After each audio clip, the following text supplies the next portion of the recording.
Now I would like to welcome Ms. Praveena Rai, MD and CEO, MCX, to deliver the keynote address on the theme Building India's Digital Gold Infrastructure.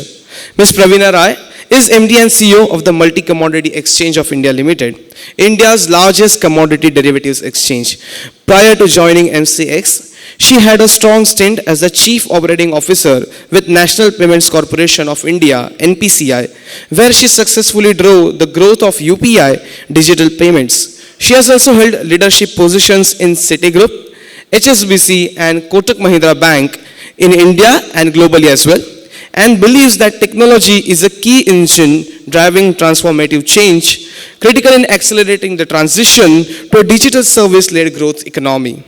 She is an engineer and a management postgraduate from College of Engineering, Guindy, and Indian Institute of Management, Ahmedabad. She serves as the co-chair of the FinTech Convergence Council, FCC. She has been awarded by Forbes in the Self-Made Women List 2024 and recognized by Business Today among most powerful women in business 2025. A big round of applause for ma'am. I request her to kindly join us on the dais.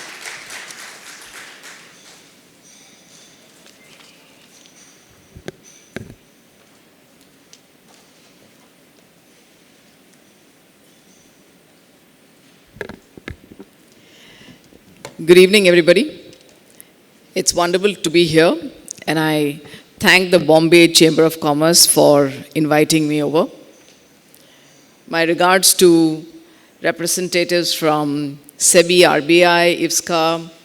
It's great to have multiple regulators in the room together always, and all the senior industry dignitaries and Bombay Chamber of Commerce senior members and dignitaries in the room here. While the world is focused on what to do with a few wars, we are very busy, and rightfully so, in wondering how do we manage the appetite for gold that our country has. And the problem statement is very clear, because it is the second largest import into the country. We understand that crude oil is the first, also highly impacted, but we need to have our transport, we need to move from place to place, we need our power. I mean, there's so many basic needs that it fulfills, that we then come to what's number two. And from about $135 billion of import on crude oil, the number on gold is $72 billion. So it's just half. Crude oil and gold. So these numbers don't surprise us because most of us are from the industry. But when we look at it from the macro perspective, we realize why there is an urgent need to address this. And what does this address mean? How do we create a financialization of gold? The financialization of gold will imply that what is today, two objectives that gold has. One is, of course, as a piece of jewelry, something beautiful, etc., emotional value. That's okay, we'll always keep that aside. But there's a large part of that 30,000 tons of gold in the country today, which is actually there more as an asset. And it is Indian grandmotherly wisdom, followed right from our central bankers to the smallest households, that when times are uncertain, keep gold. So the best way to handle this is to bring it out into a highly active, financialized instruments, which give a wide range of participants the comfort that they can make investments, see this as an asset class, manage their risk accordingly, and be able to redeem and take delivery whenever they wish to. So what's on the table here? And it's not that we have a dearth of instruments. So first and foremost, I'll take the smallest baby on the block, which is the EGR. And this is a baby, it's been a baby for some time now. About 3 years back, I think this was announced. It was an extremely important initiative. But there are certain policy challenges around GST that have held the potential to grow the electronic gold receipt, by which actually gold can be converted into security, can be traded freely, and can be redeemed on demand. So while that is there, and I think there is a lot of industry initiative around how to move some of that forward, and I think I would urge Bombay Chamber of Commerce also can potentially play a role here after this event. The second one I would say is ETFs. And last year was a year when significant change in the kind of flows into ETFs was seen for the first time in the country. For the first time in the country, nearly, I think about 1 lakh crore of ETF flows came into gold ETFs. For the first time, it was more than the flows that went into any other kind of ETF. So 55% of the flows really came into gold ETFs. A big turning point, because our country has always been one where commodity ETFs have not been very large, unlike what happens globally. And here we have a situation where that awareness, that penetration, that reach is changing and leading to an environment where the gold ETFs are starting to become more popular as an investment instrument. And we do know ETFs, of course, is managed by mutual funds. One can buy an ETF, one can trade ETFs, one can redeem ETFs, etc. So it's a reasonably liquid instrument. The third instrument is the ETCD, the gold ETCD, which is the exchange traded commodity derivatives.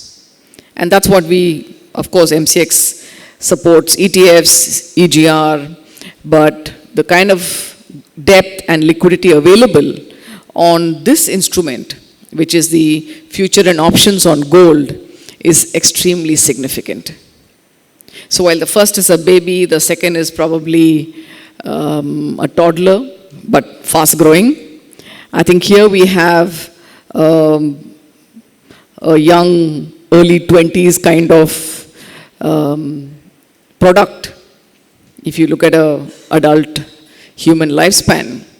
Growing fast, but with significant maturity and significant depth. The kind of volumes that, for example, MCX saw last year on gold futures and options is in the range of 2.2 lakh crores every day. That's about $25 billion of trading depth on a per day basis.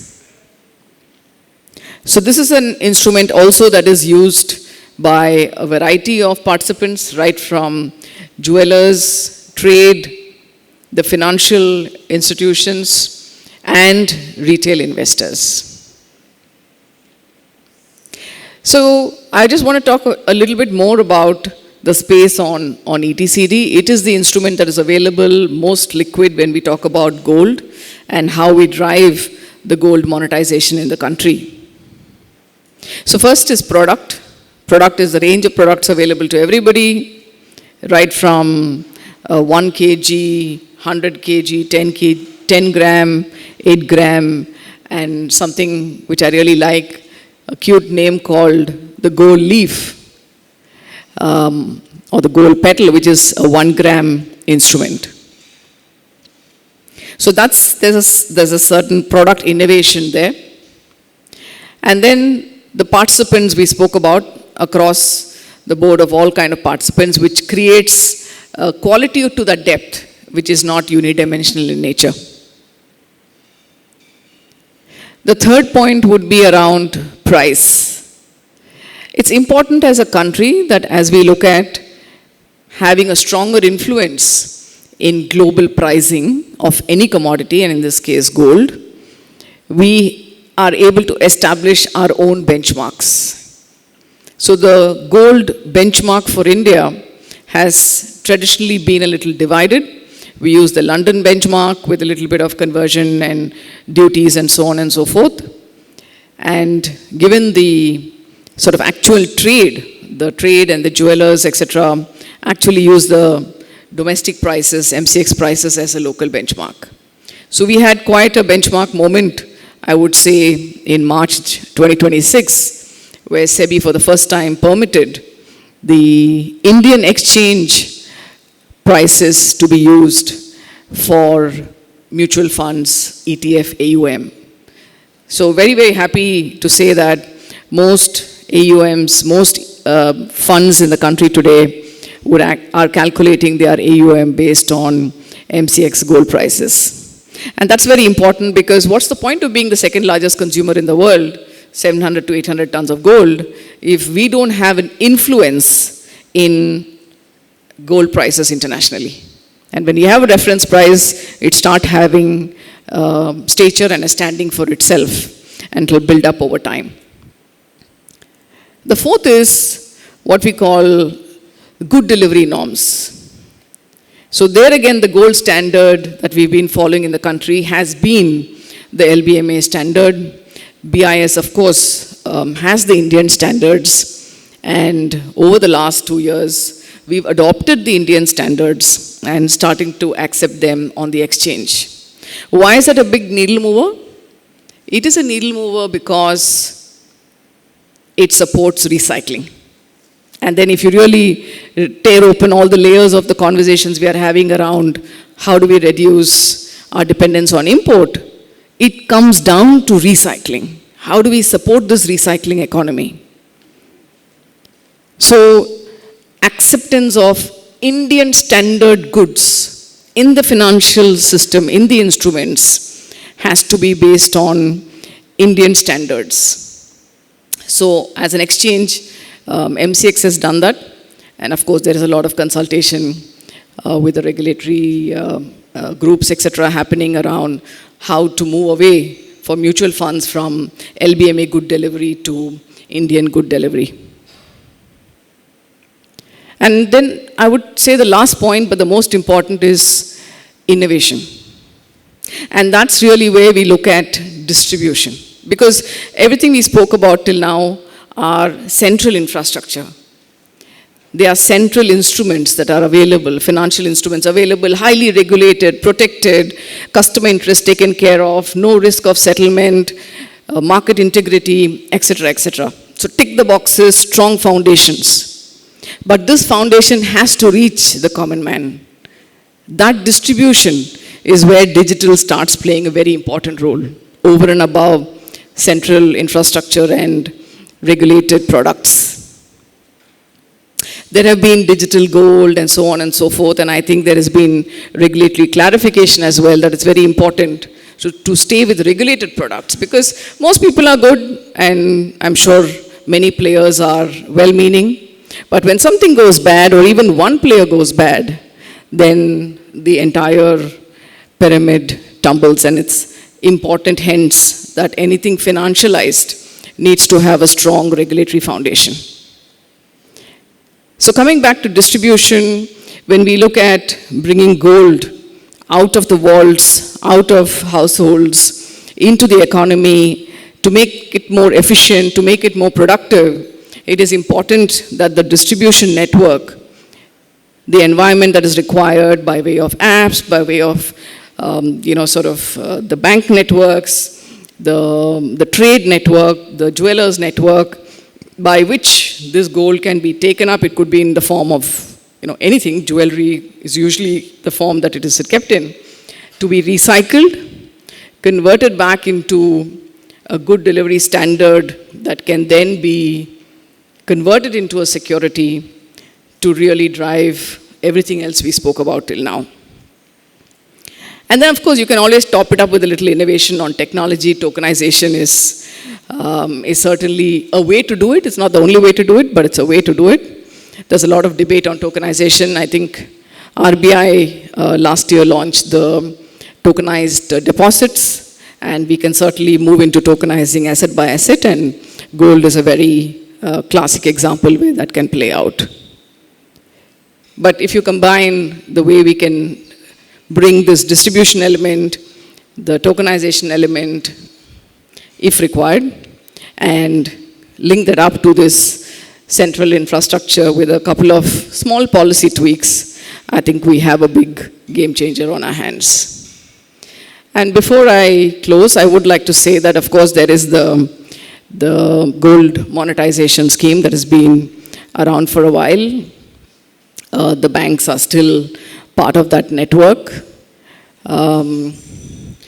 It's not small, it's not large, it's kind of there if you look at the numbers. And it's very important for this inventory also to be hedged, because otherwise it carries an inherent risk, especially when we are looking at a market that has seen practically doubling of prices on gold, and global uncertainty doesn't seem to be going away anytime soon. So as a country, from a sovereign standpoint, from the central bank standpoint, from the banking standpoint, etc., that will be an important move for us to take as well. So with that, I'll like to say thank you and look forward to hearing all the dignitaries. I think the conversations and the topics are very interesting. This is a topic close to my heart as MCX, as well as what I think we need to do for India, and I look forward to connecting back with all of you. Thank you so much.